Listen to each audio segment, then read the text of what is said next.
Kim Pao announcement sa Showtime cancelled muna dahil sa napakalakas na bagyo. Hindi nga muna matutuloy ang napaka-anticipated na announcement ng Kim Pao sa It's Showtime dahil sa hindi inaasahang lakas ng ulan. Kaninang umaga ay sabay pa na nag-workout sina Kim Chiu at Paolo Avellino at halata sa mukha ng dalawa ang excitement. Nandoon na din sa studio ang Kim Pao fans na sumuong sa baha para maipakita ang pagmamahal kay Kim Chiu at Paolo Avellino. Naging concern pa nga sina Kimi at Pao at nag-message na kung di kaya ay wag na dahil mas mahalaga ang safety nila.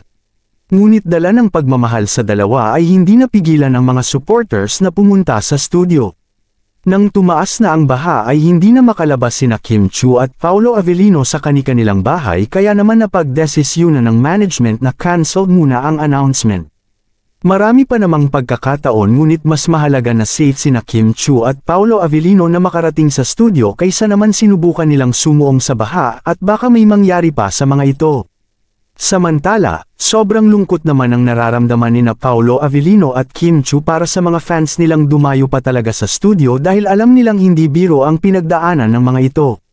Hindi naman sila nalungkot dahil hindi natuloy ang announcement ngunit nalungkot sila sa efforts na ibinigay ng mga fans dahil mahalaga sila kina Kimi at Pao. Ayon naman sa solid Kim Pao fans ay walang problema dahil out of love at support ang kanilang ginawa.